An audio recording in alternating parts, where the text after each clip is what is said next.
me see. I don't know if I did that right or not, guys. If there's anybody out there.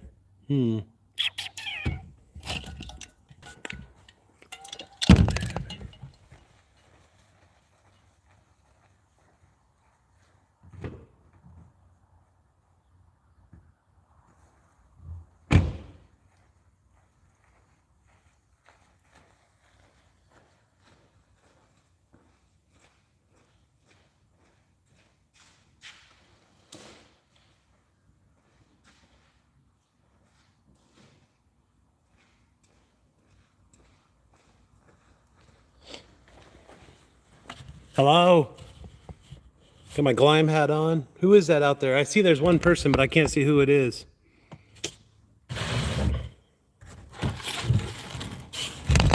All right. Yeah, you must be, John, because I just started it. I've actually never gone live before, so I have no clue what I am doing, buddy. What's up? Well, guys, I'll show you guys. There's only a couple of you here, but I have all the names written down on here. And unfortunately, I wanted to cut them all out, but I figure we'll utilize this opportunity to spend a few minutes if you guys want to talk, if you guys want to ask questions or whatever. But I'm going to cut out all these names and put them in this box, and then I'm going to draw one from the box because I'm not cool or technical enough to do the things they do online where they have the little wheel. I don't have that ability to do that. So here we go. I'm just going to do it this way. If you guys have questions, feel free to ask away. The color of the paper, I'm not going to look in there when I do it, so that's not going to matter. So there will be no prejudice. Ozark Landing. All right. I've seen that name a few times.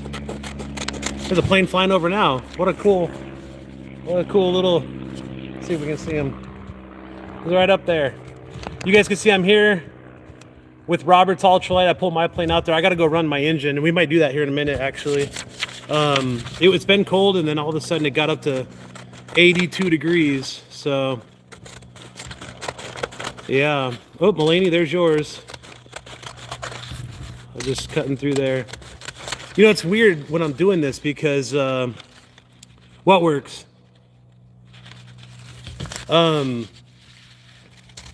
Because I know a lot of these, like there's like 50 to 60 people who entered, but like half of them I know. So like secretly, I hope somebody I don't know wins because I don't want it to be like I set it up or something. You know what I mean? So I know it sounds kind of weird, but it's just how I feel about it. Maybe, you know, if you're somebody I know, sorry I said it that way, but I mean, you know, you understand. I don't want it to appear like I fixed this or something. That's why I'm doing it this way, you know. I've always felt like the digital ones could be fixed. That's my opinion personally. So if you're here and you don't know what I'm doing, I am doing a Gleim giveaway, Gleim with Gleim time, and I'm cutting out all the names and I'm putting them in this box, and I'm gonna draw one out of the box, old school style, because that's how they did it when I was a kid, and I don't know, it just feels better. So South Dakota, let's go. I spent a lot of time in South Dakota, up in Black Hawk with my friends Seth and Danielle, and I lived in their basement for a little while. I was in between life in my RV. So yeah, awesome. I love this, guys. Thank you so much. Again, if you're new, if you're just watching, you don't know what I'm doing, I'm taking all the names from the people who entered the giveaway. Here, we'll put an airplane in the background so it's a little cooler. Basically, I'm just going to draw one, and whoever wins it, they get the Gleim. You can actually choose whether you want sport pilot training or private pilot training, but it's going to save you a couple $100 in your dream to become an aviator by winning this. So whoever wins it, yeah, it saves them some money, and in my opinion, they have the best training, which is why I utilize Gleim for all my training. I just passed my FOI test through Gleim because of the Gleim training.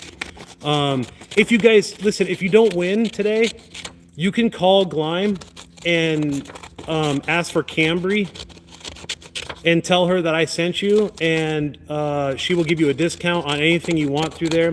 But here's the thing, guys, I only use Gleim for my FOI. and I scored in the high 80s, but I should have got it 100. But I don't know, I've just been back and forth to Arizona, and no excuses. I really wanted to get 100. I got a 98 on my private, so I was really hoping that I would get like a 90 something or even 100 on the FOI. But guys, FOI deals with psychology, and I'm not a psychologist. I just want to fly, you know. I don't want to talk about but obviously to be a CFI, you have to understand what the challenges are and how to overcome those challenges. So it is interesting, I guess. I shouldn't downplay it. It's pretty cool, but yeah, I don't know. If you guys have any questions, feel free to answer. Yeah, John, get back at it, buddy.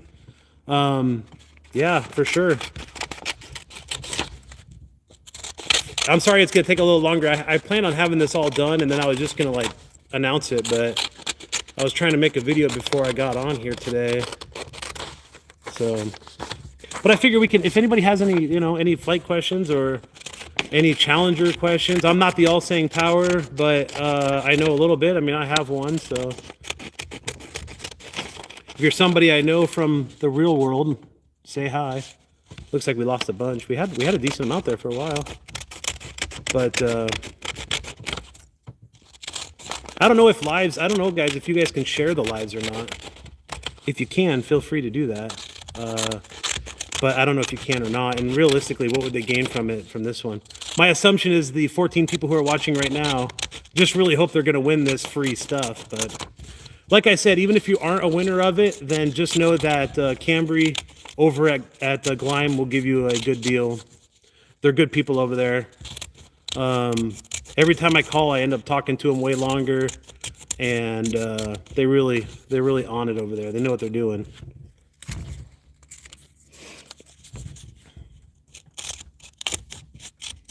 Guys, comment, say something in there. Where are you guys at? Mulaney, I saw you in there. Say something. Hey, Ohio, we're at in Ohio, Justin. Or actually, I think I talked to you.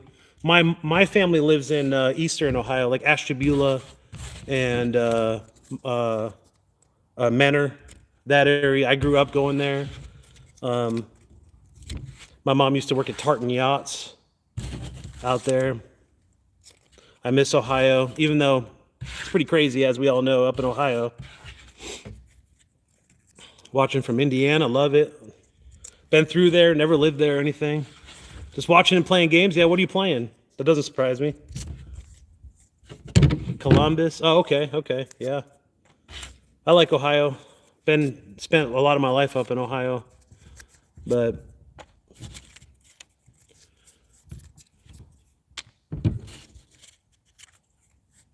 yeah, of course. 50-foot obstacle, it will. Obviously, you have to worry about summer times with your density altitude and your weights. If you have a high density altitude, that might become a problem. But one thing I'd urge you to do as a pilot, not a CFI yet, is don't try to climb too hard. Try to pick up that airspeed.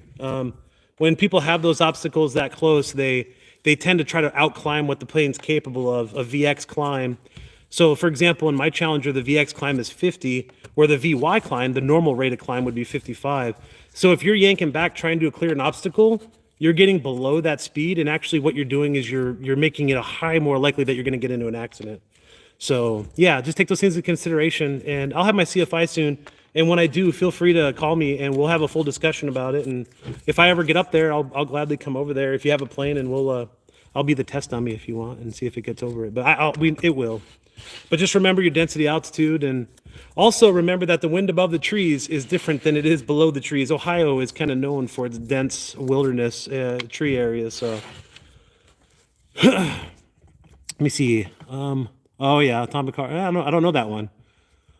Central Missouri, North Lake Ozarks. Love the Ozarks. Love the Ozarks. If you go to my Facebook and go back, you'll see our boat on Lake of the Ozarks. My parents used to live there. My dad and stepmom, and yeah, so I love it up there. We were there where they were fishing for those spoonbill or whatever. So they're out there you don't fish for them normally. You like snag them. It's pretty crazy, pretty awesome stuff though. The wind usually favors the open end. Okay. And and it's the landing that would be in question. Well, commit to it and get good at it. It sounds like you might need to do your flight training at a different field, just so that you have a comfort level. You don't want to go willy-nilly and start trying to do that, in a short space like that. You really want to be, you know, cautious. Make sure you get a CFI, you know, even if you don't talk to me about it, please get a CFI and have them come and do the numbers with you. And not even just numbers, like, you know, do it with you, you know. It's all about safety, guys. We want to stay alive, you know, in this sport. So what's your best friend? Airspeed. So if you can carry that airspeed and get over that, then you're going to be okay. But please don't pull back on that stick and get yourself killed. Let's see what else we got here. What are the planes behind me? So this is a Challenger 1 with a 377, my good friend Roberts. And then back there, you see my Challenger 2. That is a Challenger 2 long wing. This is a special, a clipped wing. This is a long wing, and it's got a 503. That's mine. And then this one's a 377. So, glad, John, I'm glad you agree. It's all about safety, my friend. I want to see you alive. Guys, if you want stickers, I sent 12 out in the last couple days to people who emailed me. But you can go to aviationadventureboys@gmail, or like email Aviation Adventure Boys, the name of the channel, @gmail.com, and I'll send you some stickers. Like, actually, it's not this one; it's the one that has the little QR code on it, you know. So, let me see, Wichita. Oh yeah. Oh, Inspector. Okay, that's awesome. Two place long wing order. Let's go. Since '92. That's freaking awesome. So you really know what you're talking about.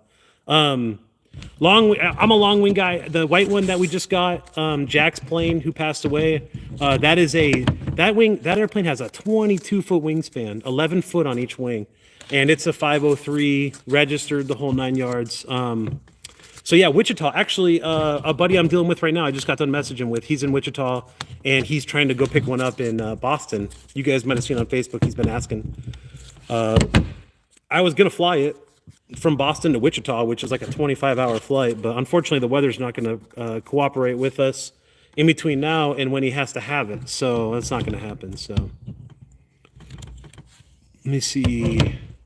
Thought about learning PPC, lower cost of ownership. Well,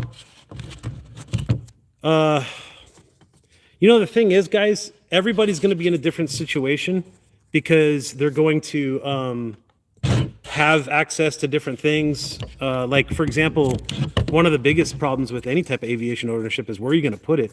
There's only a couple airplanes that you can fly or own that are like the wings fold up, and you can actually go and you know, find a cheap place for it to go, basically, in a nutshell. So there's a lot of factors. When you're talking about becoming a private or a sport, like, think about it. If you have a family member who has a Cessna 172, well, you would be a buffoon to not get your private. Duh. If Uncle Joe or Aunt Sally has a 172, then go and fly that, you know, put the gas in it. Oh, this is the sticker. If you guys want the stickers, it's this sticker, and you can see it's got a QR code. So if somebody walks up to it and takes a picture of it, then yeah. I'm gonna start my plane really quick. Let's go do that. And then I'll pull. I got them all in the box, so then we'll pull it out of the box. I'll show you guys how reliable the 503 is. Got the sun setting. Now watch it not start. That'll be my luck. I haven't started it in a few days, so. But if you know your sequence, your start sequence, you're good. All right, so let's see here. Can you guys see all that? All right, let's see here. Put the mags on, master on, fuel pump. I'm gonna prime it 5 times. Make sure my throttle's in the right spot. All right, clear prop. Let's see, can you guys see? Ooh, come on, baby. Give it another prime. Give it a little bit more throttle.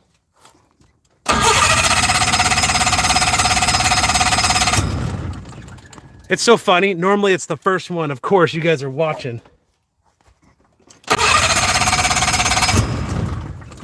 Come on, baby. I think I pumped it too many times.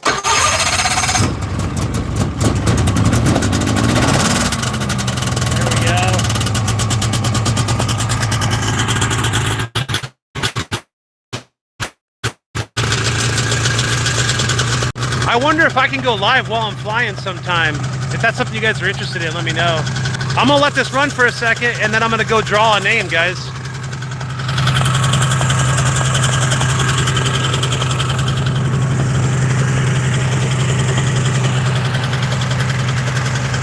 Actually, I ran this one a little earlier. It's a smaller engine than the 503. It's a 377. Howdy from Montana. Let me see. Montana, I got a friend up there. Veronica, she works at the airport. So I'll have to go up there and see some of you guys for a new built ultralight. Oh my gosh. Well, so the level of inspection, I mean, number one, you're going to be the one flying it. So make sure you've gone through everything.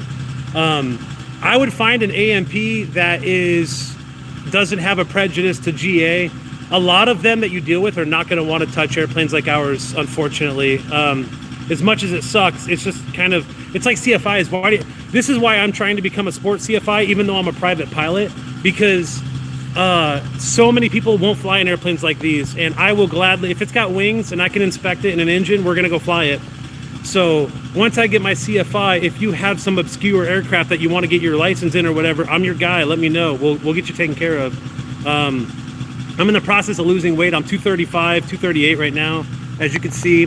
But I'm going to get down to like 210 probably. So just factor that into whatever plane you have. Yes, you want to see the tow bar? I'll show you my tow bar if you want to see it. Might be a little loud back there. I'll have to shut the engine off. But hold on. So the tow bar is from Harbor Freight, and I didn't make it. I think Ken, the guy I bought the airplane from, made it. Let me shut the engine off.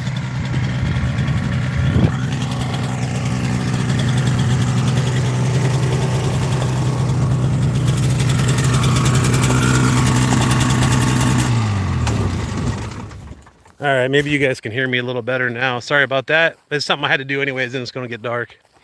So here's my dolly. It is the Harbor Freight dolly. Can you guys, let me see. So basically, I think it's like $49 at Harbor Freight. And then what they did was they just put a square up here, just put a square that the tail wheel sits in. I don't know if you can see that or not. But yeah, so this is just a Harbor Freight dolly.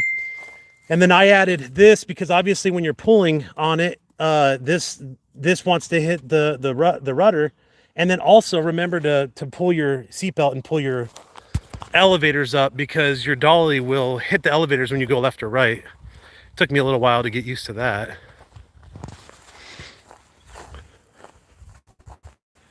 Yeah, Ronald, so that's how I do the tow bar.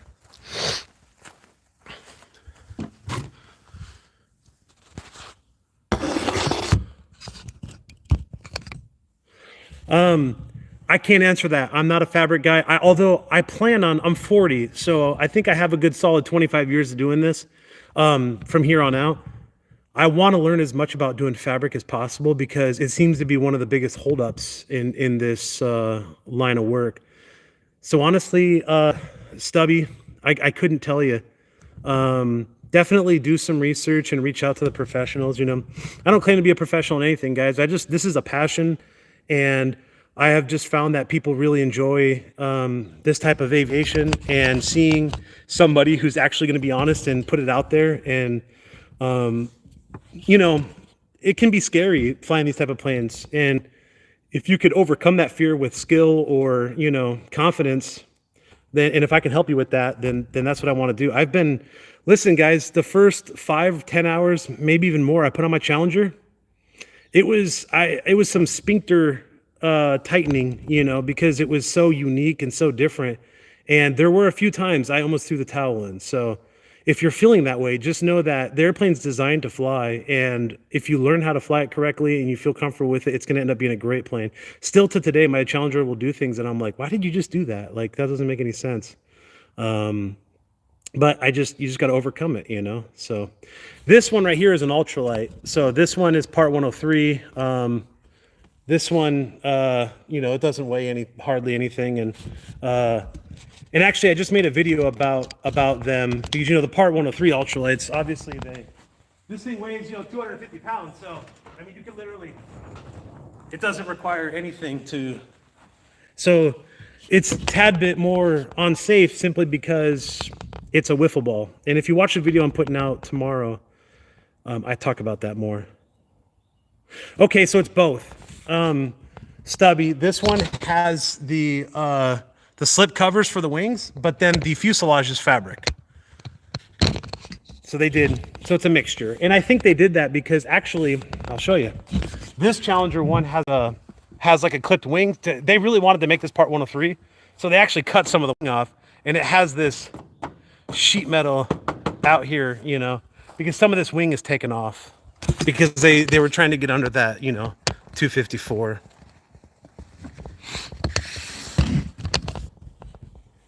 Well, is there any other questions, guys, or are we ready to do the draw?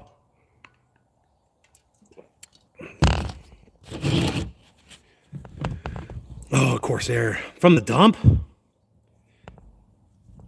Oh, yeah. Man, you got pictures of that. You got to send that to me. Corsair is one of my favorite looking airplanes. When it comes to an airplane I'll never be able to own, the Corsair P-51, those are some airplanes that are up there. In regards to airplanes I can own, I want to get a Zenith 750. It's my dream plane. But I'm the kind of person that doesn't want to buy it unless I'm paying cash for it. So that's why I'm flying this. But I love the Challenger, and even though it is inexpensive to buy, it's fun to fly. I just made that up right now. Inexpensive to buy, fun to fly. So yeah, the Corsair. I love how the wings kind of the F4U, the little how they droop and how they went on the aircraft carrier. So how do I know if the tension is correct on what? On the gear? On what? The fabric? I've always just been told as long as it's not, if it's not flap or loose. Yeah, gull wing. Yeah, that's what I couldn't think. When you're live like this, it's added pressure, right? So I couldn't think, but with this one's tight, stubby. This one's, there's a little bit when you fly. I've flown this airplane 2 or 3 times, and when you fly it, you can see it move. Like, you see right here, you can kind of see that move. But when you fly, that's more taxi. When you fly, it'll suck up, and you won't see it. But oddly enough, you do kind of hear it when you're flying. Even though the engine's loud, you kind of get that. You can kind of hear it moving a little bit, but it's not going to go anywhere. Now, in regards to this, I don't know the fabric. Obviously that's tight. You don't want the fabric to be loose, My Challenger 2 has a couple areas where it's a tad bit loose, but it doesn't make any noise. It's not unsafe. It was definitely from somebody who owned the plane before me, because I've never landed the Challenger hard. My son Jonah has once, but it didn't make it any worse than it already was. So, yeah, if you guys are ready, I can do the draw, or we can keep talking. Like the video, thank you. Yes, like the video, thank you, Greg. Anything, guys, like, I know it seems like YouTube, you make money and stuff. This is just something I'm doing as a passion. I would like, if I had like 50,000 subscribers and I was getting a 10% watch rate, I might be able to like kind of skate by in life, but I don't think so, really. One of the last videos I did, I think I got 44,000 views on it, and it was, I got all excited thinking, oh yeah, this is going to pay. And yeah, it's not enough to stay alive. But here's the thing, there's a lot of people who want to do this. And what I'm trying to show people is that it's possible. Anybody can do this. I'm no genius, I've been around these all my life. That is one advantage I've had. But, I'm not, I got a 98 on my private written. I just passed the FOI. And if you saw my high school GPA, you would go, oh my gosh, this guy's a buffoon. Of course, I didn't really care too much about high school, so don't tell any of the kids that. Yeah, what else? Yeah, let's see. Yeah, guys, any other questions, or do you guys want me to draw? Tell me what you want. Oh, what YouTubers do I follow? I love that. Okay, so I have a plethora of people I follow. My number 1 YouTubers are definitely Kara and Nate. They're travel people. But when it comes to aviation, I'm definitely watching Trent Palmer. He's actually just north of here right now, building his Cub in Sulphur Springs, which is like a 49 or 50 mile flight for me from here. And then I like to watch Tucker Gott. Even though he's a parachute guy, I enjoy his stuff because it's all about the freedom of being in the sky, right? I watch Courtney. She does a lot of ultralight, ultralight safety stuff. She has to have a voiceover on her videos. It's flying with Courtney, I believe. I'm sorry, I'm brain farting here, but So she's a good one to watch if you're into ultralights. Even though she's licensed and stuff, she has a 2-seat, but she's in a Quicksilver, so she is kind of more in that zone. Yeah, me too. I love Tucker. Actually, Ryan, when we worked together, I used to watch Tucker all the time in the control room. And then my so other YouTubers, the Cotton Patch is Jason. Jason and I have been friends since about a month before I bought a Challenger, and he's one of the only people I talk to in my life on a daily basis. So watch the Cotton Patch. Yeah, I figure you do. And then my buddy Mike has a channel. It's just called Mike. He doesn't do much talking on it. He just kind of flies every once in a while. Oh, the main pilot. The main pilot, yeah, he has so much potential to have a really cool channel. He has either not a Phantom, a Flight Star, a single seat Flight Star. It's an ultralight, and he kind of does like kind of how I do, where he talks a little bit more and he tries to interact a little bit more. But his is more focused on the flight, where honestly, I just start talking. I have no idea what the heck I talked about. By the time I get home and start editing the video, I'm like, Maine with an E, the state. He's in the state. And actually, it's really crazy that he flies that airplane up there, because when he flies, it's like you can't even see the ground. Like, it's all trees. It's definitely the most unsafe place to fly a plane like a Phantom or a Flight Star or an ultralight. But he does it and he loves it. So he's awesome. He's a cool dude. Yeah, so the Cotton Patch, the main pilot. Oh, of course, M-Matt. I'm sure you watch M-Matt fly Everest. Everybody watches M-Matt. I can honestly say that one of my inspirations for actually doing YouTube videos was M-Matt. Now, I've never talked to him, but watching how he formatted his videos, I felt very much like I was with him. Yeah, I felt like I was with him in the plane. And I remember watching those videos, and of course, I've always flown, but I remember thinking, if I do YouTube, I want people to feel like they're with me on the trip. Like when I flew down to Reclaw, and it was like, hey, you guys are with us. This is a trip we're doing. This isn't just me in my airplane flying somewhere, Now, people who make that content, that's great. Like, that's mostly what Jason does, because Jason's not like I am, like a chatterbox. Jason's just kind of wants to do the flying, and that's fine. And he does great at it. So yeah, those three are the main ones that I watch when it comes to this type of aviation, if that answers your question. Nate and Kara, or Kara and Nate, that's a great channel, but that's travel adventure.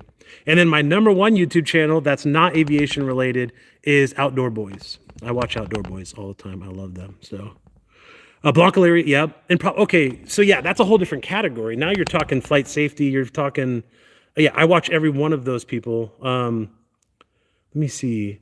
I think they throttled Dan Grider. So I thought I would subscribe to him, but I never see his videos. So I think that YouTube's doing a number on him. Yeah, Dan can be opinionated. Yeah, he can. And, for the record, Dan's been right and Dan's been really wrong. I'm no professional, but there's been times. The one thing Dan did that upset me was the girl here in Texas after Oshkosh last year, or was it the year before? I think she was probably very well qualified to fly that airplane. I just think there was a really bad mistake, and I think Dan was quick to jump on that. I was not a fan of that with Dan, and you guys, I don't know if you noticed, but I don't go on and chatter with people about stuff. I don't argue with people. I just do my own thing, I'm just here doing it, All right, if you guys want me to do the draw, I can do the draw. I don't know. It says there's 20 people here. There's 55 in the drawing. But I'm assuming some people had to go to work and be at work and stuff. I thought it fit that I used this is a box from Aircraft Spruce. So, an Aircraft Spruce box. Got them all mixed up in there. Here. Should I do it right now or should I wait a minute? I wonder if we can't get any more people in here. What do you guys think? Someone tell me, what should I do? Draw or talk?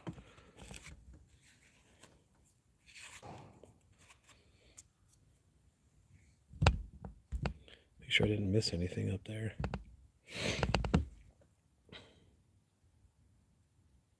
All right. Hopefully. There's 20 of the 50 some odd. So guys, I'm going to pick one out of here. And they are different colors, but I'm not going to even look. I'm just going to kind of like mix them up real good.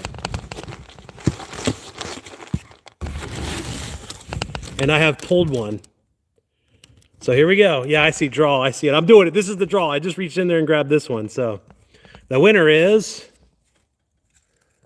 at Cheer Max Let me see. At CheerMax281. I honestly don't know who this is. So it was somebody that I didn't know who it was. So that works out pretty good. At least it's not like I fixed it. So whoever you are, if you're in here, are you in here? This person? I know my handwriting is like a doctor. It says CheerMax or Mavs281. Is that person in here? Probably not, or else they would have said something already. That's all right. Yeah, I'll figure out who it is and let them know. But if you're in here and you end up watching this, then send me an email. I don't want to do verification or all that information via YouTube, like on comments. So send me an email at aviationadventureboys@gmail.com. For everybody else, call Gleim and ask for Cambry. She is going to take care of you guys. I think she said 10%, but try to haggle out of 20. Tell her I said 20% and see what she does, you know. She's awesome. And guys, even if you're in here because you want to fly ultralights, kind of like this ultralight, get training, please. I don't want you guys to end up dead. You know, it's weird. Even since I've been doing this, I've had some loss already. Not really in planes, but like Jack, that was really hard because Jack and I really like Jack, and he bought the Challenger 1 I have at the house is Jack's that he purchased before he passed away, and now we have it. So we're gonna get that plane flying, and it's gonna be really cool because we're gonna actually put a sticker and stuff of Jack's likeness on the plane, and it's always gonna be Jack's plane as long as I have it, and whoever has it in the future. Actually, it'll probably never go anywhere, realistically. So, safety first, 100%, guys. If you're out there flying, thank you, Fly Everest. Yeah, Jack is great. Jack, you know, it's weird. I actually got emotional doing that video because it's weird. Everybody can put themselves in the position to where they had a dream, and something like cancer was a block, but he didn't let that block him. He still was like, "Screw this! I'm buying a plane. I'm doing this." And oh, did you get your decal? Hey, I don't know if you saw the follow-up email about I want people to whoever get decals, if they can, wherever they put the decal, whether it's on your toolbox or whatever, send me a picture of it because one day I want to have like a reel of all the people who are supporting my channel, and I appreciate it, guys. Without you guys, like this channel is like literally nothing, you know. I'd probably still do it even if I was only getting like 20 views because it's just fun, you know. But anyways, Jack's plane, we're going to have a whole, once I get the FAA stuff all figured out with Jack's plane, we're going to have a whole couple videos literally about getting that plane fixed up and getting it flying in honor of Jack, because I think no matter what you feel about religion or all that stuff, I feel his energy is around that plane, and we're going to get that thing flying. And that airplane does fly fast because it has a 22-foot wingspan of 503 with doors. So I was reading the paperwork on it, and the guy was claiming he was getting 90 airspeed consistently. I've never flown a 503 single seater. I've flown a 447 and a 377 single seater, but I've never flown a 503 with doors and short wing.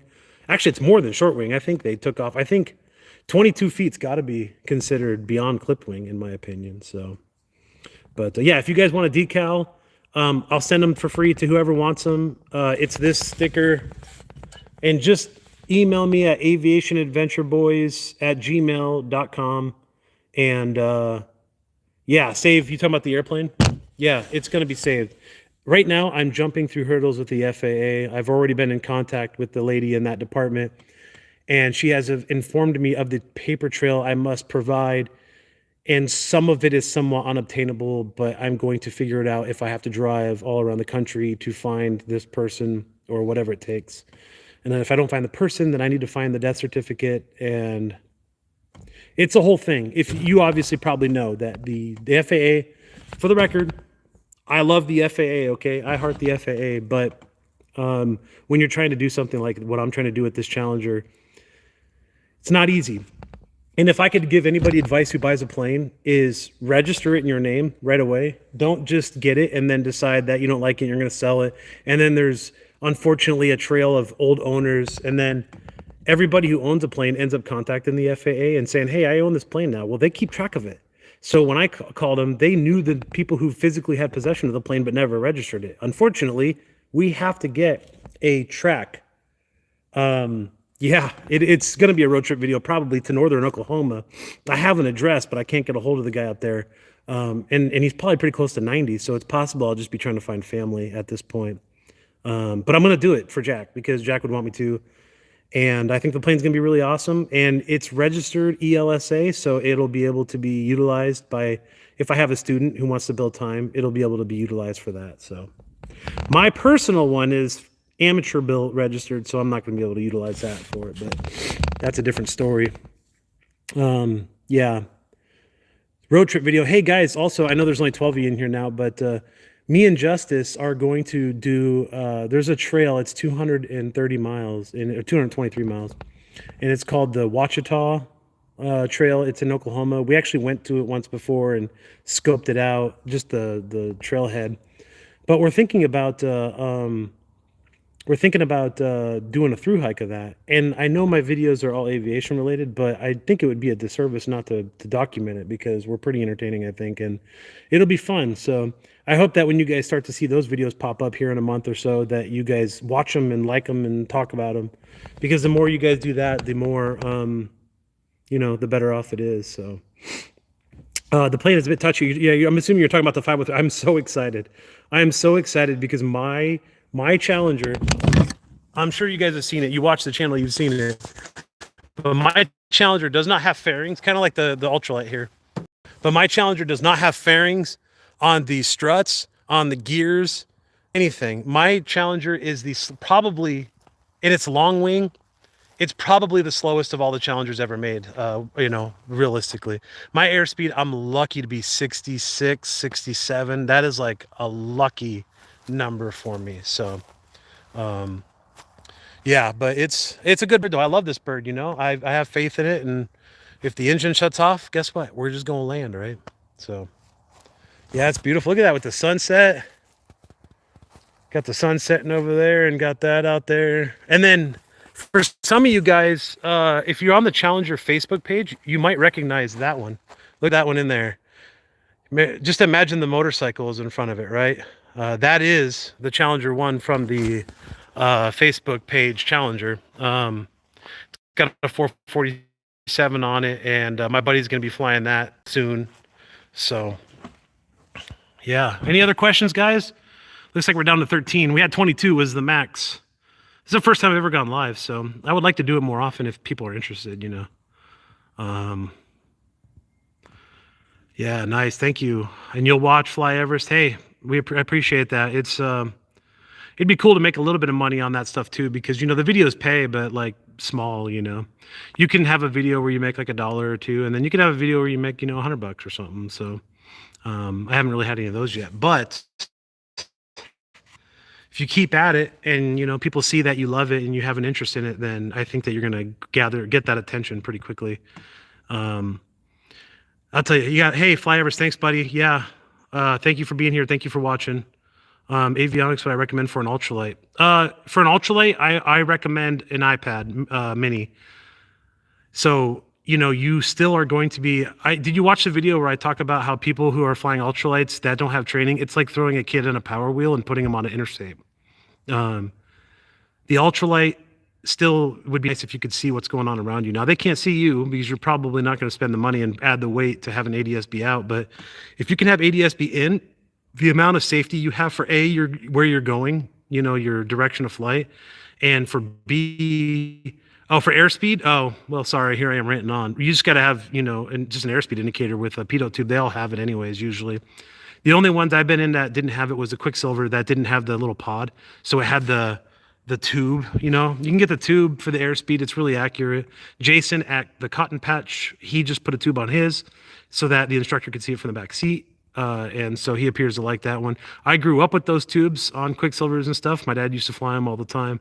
But yeah, the iPad will give you ground speed. So if you're going to do some calculations while you're flying, like say you're trying to cover 40 miles and, your airspeed and your ground speed are going to be different. So if you can get your ground speed, it'll give you a better idea how long the trip's going to take. So kind of expensive, but I would definitely invest in it.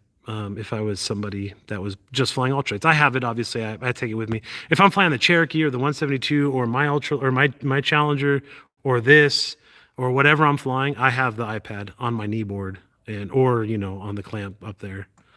So, yeah.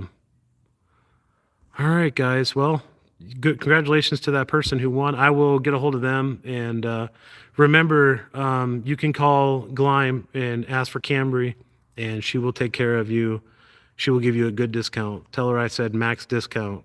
So I appreciate it, guys. I'm gonna have a video coming out tomorrow about ultralights, maybe the next day. I don't know. So please watch it and like it, and give me your opinions in the comments. Tell me what you think. So. All right, guys, I'm out here. It's going to get dark and I got to put these planes away. So I will see you guys later.